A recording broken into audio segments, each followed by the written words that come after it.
I think we're figuring it out too. I think that the amplification effect that you mentioned is critical to that mix, right? So whether it's, both approaches, the content approach and an integrated sponsorship that allows the host to connect with that brand in a way that's going to influence, their audience.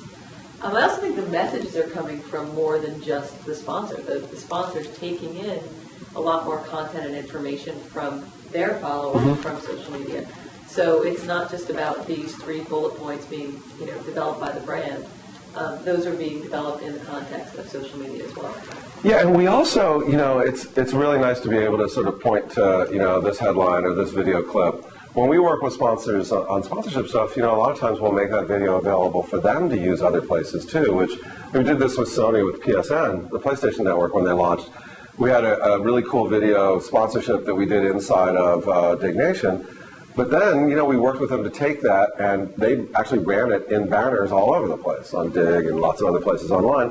And that turned out to be pretty effective for them, too. So I don't think there are any answers. It's just have to keep trying stuff and see what works and what doesn't, and figure out how you just... The most important thing is that you don't try to pull the wool over the eyes of the audience. Because once you do that, once you're fake with them, once you try and fool them, they're going to leave. So you just have to be honest, and honest about what the relationship is and why you're talking about what you're talking about, and the whole relationship, because it's a relationship. If you're in a relationship with a friend and they start lying to you, and it happens a couple times, you're like, you're not my friend anymore. Well, it's no different online. With audiences, it's even harder. Trust is even easier to break. How do you reassure clients when the checkbook comes out? Because the traditional model is when the checkbook comes out, you know what you're going to get in return. How do you usually reassure potential sponsors that the messages will be delivered? It's through track record. It's through, give us your bullet points and we'll deliver them to you. In some cases, we have with some really touchy clients, actually, we've shown them what has come through just to give them an update. So that they know what's going out there. I'm not sure. I think once or twice we've actually had the clients there during the sponsor reads, but that doesn't really work out as well as you might think. I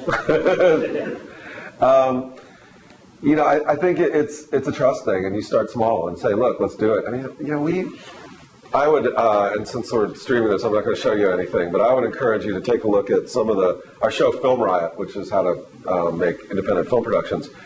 These guys do these sponsor reads that aren't so much reads as full, interactive plays. It's amazing what these guys have done for Squarespace and GoDaddy. They have these Squarespace sponsor reads that are like the funniest commercials you've ever seen. They're done by your friends who you love because you love the show. And those are so amazing that we're now like, we should be charging clients for this production stuff and let them use it elsewhere because it's so good. So, but that's one of those things that happens by trying things. So we've got a few questions from Twitter, then a few from this audience too. First, Kathy Brooks. Kathy! Shout out to Kathy Brooks. Shout out to Kathy Brooks. She gives you a big hug and says hello. I give her hugs too. So as someone who's made TV for geeks since the late 90s, what are some... Early 90s. Early. Kathy. Personal computing show, Emilio Laporte and Gina Smith in 1993. Or 4. And I have tapes of that are not going on YouTube. What are some of the changes you've seen in the way technology is communicated on TV, and where from here? When we first started communicating technology on TV, it was really like speeds and feeds. It was all the stuff that we used to do on PC Mag. It was like, and here's a feature, and here's how fast it is, and here's a... It's gotten a lot more around what people actually do with it and how it makes their life better. And so I think and this is, I think, probably because a lot of us who started doing technology on TV weren't really TV people. We really started learning that it's about telling stories. It's about people using technology and how to make it better.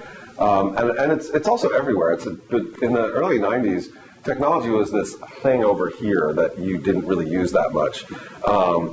And now it's just a pervasive part of our life. I mean, look at everybody. I mean, you probably have 3 or 4 battery-powered devices right now in your pocket.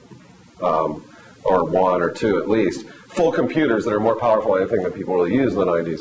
So it's really such a pervasive part of your life that you really need to talk about how it makes your life better versus it's faster than the other one. So that's changed. And where it's going, I think it's just going to be more integrated in your lifestyle and how to make your life better, and more about how to do the things you want to do. I mean, technology is not just for the geeks anymore. It's a way to get you to actually have more fun with all the stuff that you love and discover more of that and connect to the people that you want. And so there's going to be more and more of that. Great. Anyone here? I have other questions.